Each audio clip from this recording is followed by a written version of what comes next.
Can I look at the camera? Plus, we're gonna throw those. Okay. No. What? No. What is Okay. happening? I asked if I can look because it's a part of what's Into happening. the lens? So I thought maybe. Oh wait, maybe were you to asking if we could acknowledge break it. the fourth wall? Oh, Is this a Brechtian Whoa. show, or? have you been on camera before? Oh, once or twice, I guess. It's lingo. He's an actor. We can take that again if you like. I hate actually that whole bit. And if we could just. And you cut that, he doesn't like it. Cut.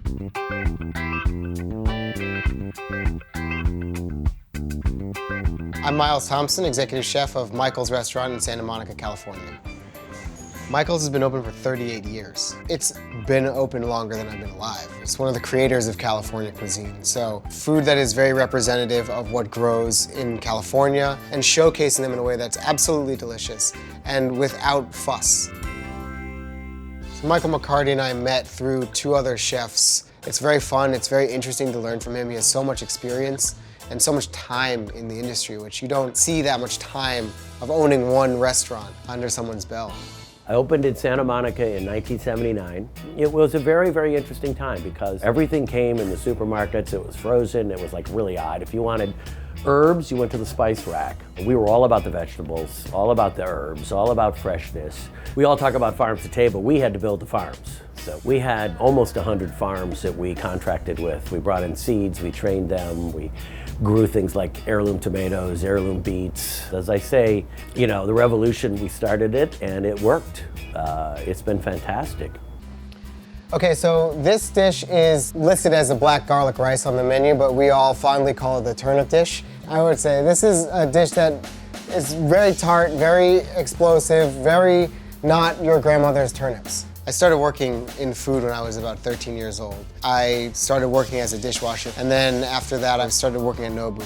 And then I started working for John and Vinny at Animal and opened Son of a Gun. After I left Son of a Gun, I started running a restaurant out of my apartment, which eventually became a restaurant called Alumet.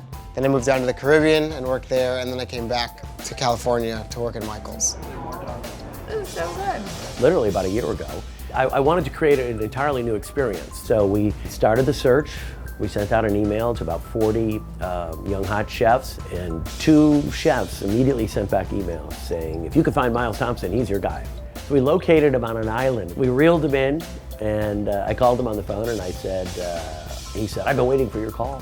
And I said, you know, as part of this, Miles, we're gonna blow this out one more time. We're gonna gut renovate it. We're gonna train every day the front and the back of the house on your new menu. Mind you, I'd never tasted his food. I just knew, I've been in this for so long, I knew that he could do this and that it would be something really different. So this is Dungeness crab chawan mushi. A chawan mushi is a steamed egg custard. I brought in my style to the menu by incorporating a lot of Asian ingredients and Asian techniques, smashing those into some more European influences. It's gonna be a big bite. I want to be able to make food that is interesting, refined, and delicious, that more people are surprised that they enjoy. So this dish is a roasted hamachi collar. We're going to serve it with moromi miso sauce. Moromi miso is a barley and soybean miso. Then that sauce gets tossed with a little bit of white chocolate and cocoa nibs. It's really wild. I mean, there's a lot of sweet flavors. We play with white chocolate a lot with the savory food. When you think about food that's just absolutely delicious, there's this balance of sugar and salt and acid and fat, and I'm kind of taking that palette of craveability and pushing it in all these different directions. And then we'll take a couple of these quick pickles, take a couple of these amaranth leaves, and then we'll finish the dish with 2 hazelnuts grated over the top. And there you have it. There's the roasted hamachi collar with moromi miso, white chocolate, and cucumbers. This has been one of the most fun transitions that I've made since we opened. He really is pushing the envelope. He has sort of a sense of like a perfect pitch when it comes to creating a dish. And it is beyond my expectations.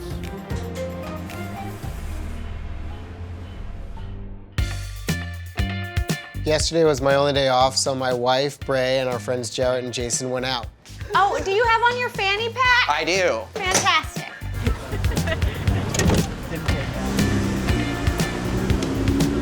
Bray's my wife. We've been married for about 3 years. We actually met when we were both working at Son of a Gun. Jarrett is one of my best friends, amazingly funny. He's an actor. I mean, I don't mean to whine about it, but there was no pun in there. This conversation has no legs. Affirmative. Y'all ready for this? No Get legs? it like red wine? No, you just talked over my no good legs. pun. No legs. But you said no legs pun? Yes, I'm dude. sorry, that's really good. Jason is another one of my best friends, which is great. He works in music. This is definitely a fun group of people to go out. We actually have a nickname for ourselves. We call ourselves the Fuckheads, just because we don't take ourselves too seriously. Can we talk about extreme sausage sandwiches? Talk about how I still have this in my.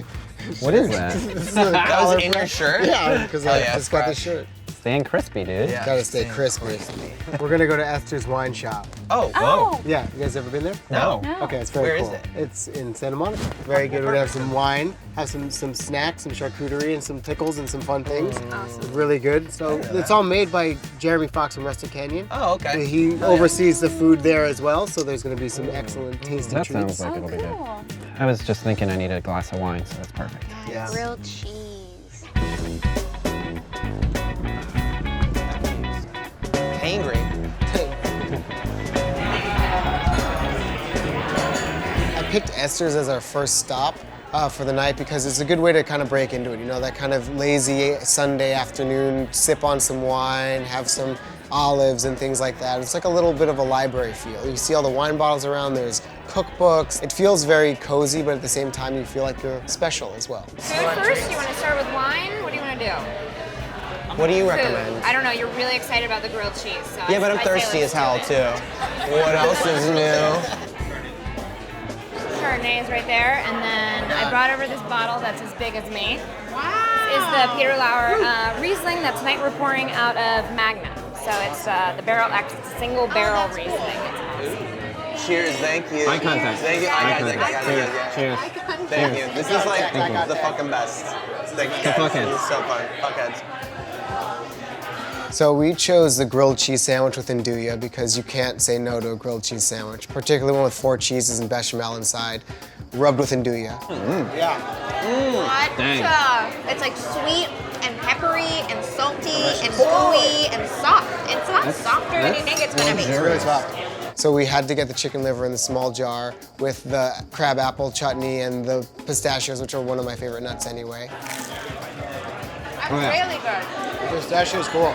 The pistachio's not hiding. It's definitely there. Right there.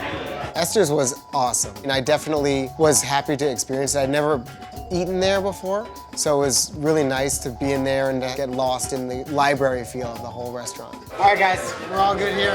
Yeah. Let's go to the next spot. All right. Oh, wow. Robot. Technology. Ooh, it's like you did it with your mind. We're back Seatbelts. in the van.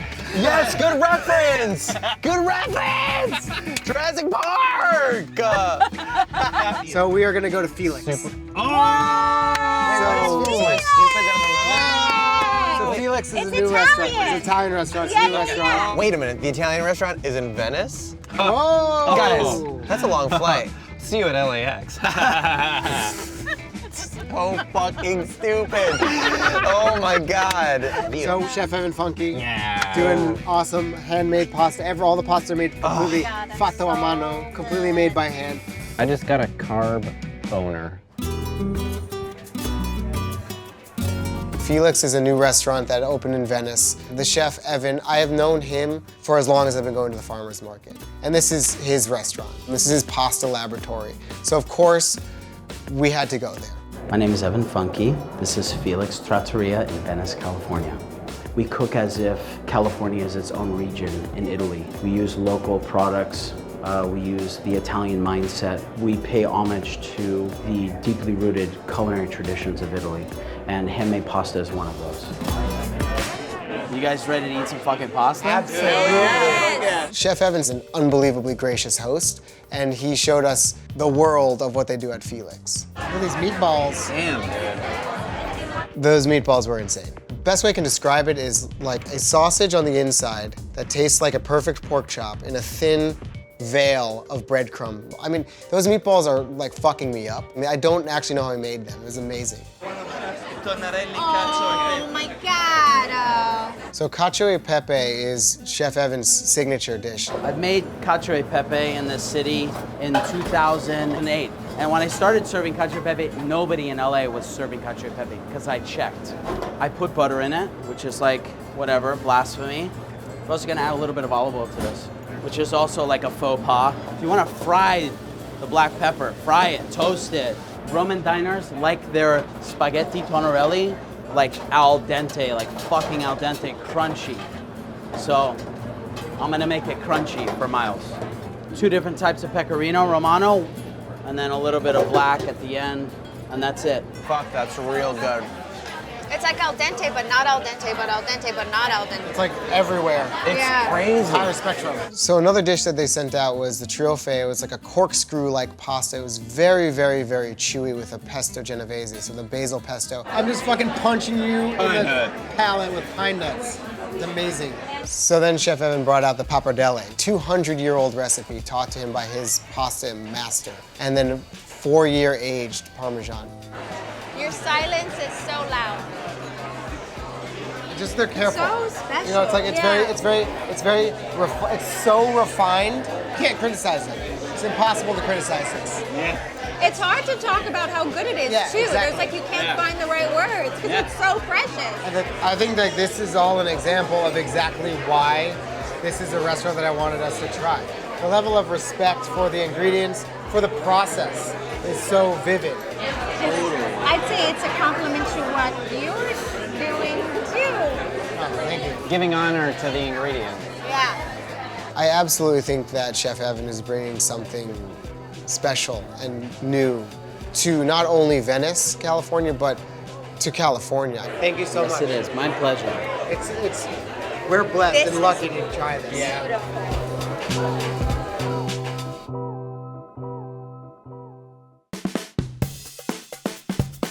We're back.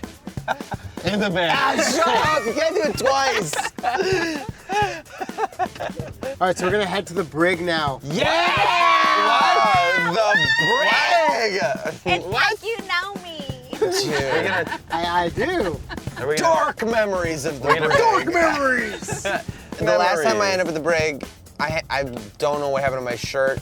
I had a suit jacket on still though. Dude, flashbacks, memes. So I would say that the Brig is a dive bar that is climbing out of the dive territory. Because they do have like cocktails that are measured, but they also will just pour sloppy shots if you want that. Yeah, we need 4 shots of Fernet. 4 shots of Fernet. Sure. And then, you want a Camino? I would like an El Camino, please. The El Camino is a signature drink down here at the Brig. It's the Southern California Old Fashioned, kind of. We got an ounce of rye, an ounce of mezcal, a couple of dashes of Peychaud's bitters, half-ounce Benedictine. Stir that. Garnish with an orange peel. El Camino, Orle, folks. Cheers. Cheers, guys. Fucking love you guys. Cheers. Cheers. Fuck it. Fuck it. Tough fuckers. That's delicious. That goes down too easy. Yep. The El Camino was really great, but honestly, at that time of the night, anything would have been really good. All right, guys, so we're gonna go back to the restaurant. We're gonna cook some lamb up for some Guerreros. Let's do it, boy. Let's so do it. good. Let's go. Please. Good. All right. So good. Oh. You guys excited? Yeah, dude. Of course. When was the last time you had like a legit Guerrero, like all fixed out? It's been some time. Long time. Guerrero is a brand of tortillas. Right. Yeah. And so what a Guerrero is any meat, soft-boiled egg, Kewpie mayonnaise, sriracha, hoisin sauce. Technically. On a Guerrero. Of course on a Guerrero. Who determined that? Jared and I created it. Okay. Guerrero. We're gonna have to do a little bit of I'm we're gonna have to do psyched. a little bit of light prep work when we get back. But it's, My hand-eye I could cut coordination. anything. Do we need to do some prep work when we get back? yes. Jason's reached another level. What?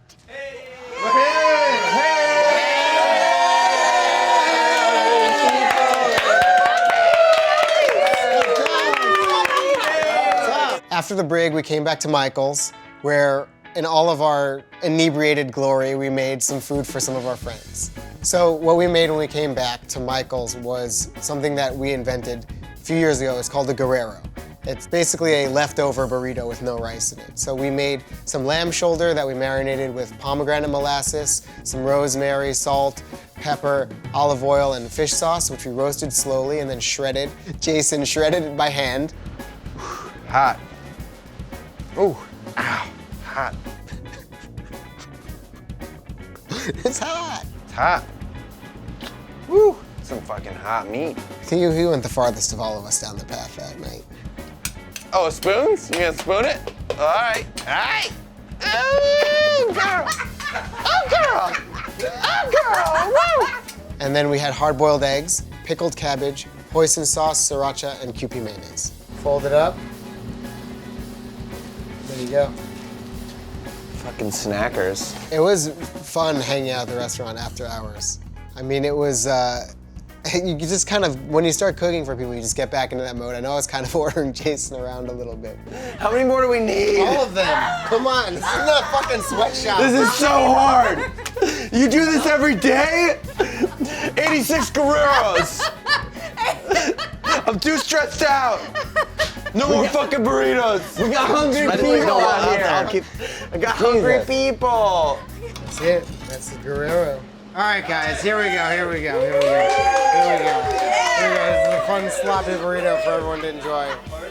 Just come in and grab one. Get in there. Party time. The late night Guerrero is always everything you hope it to be. You got everything, sweet, fatty, spicy. I mean, once you have those 3 sauces in there, everything's good. I would say that the Guerreros last night were a success. People are still talking about them today. Honestly, after a couple highlights, it's even better. But like the nuance, it's savory, it's sweet, it's tasty. I don't know if what do you think? If you were going to describe it in 2 words, what would you say? Innocence and mayhem. It was really, really fun to hang out with the fuckheads. We love to eat, we love to drink, we love to have fun with each other, and it was just so much fun to do that and then come back and to cook for more people. It was kind of a dream evening. So I just want to thank all of you guys for coming out and enjoying the Guerreros with us and coming out and having a fun time late night. So cheers to everybody. And thank you. It's a great night out. Thank you. All of the cooks out there cooking. Thank you.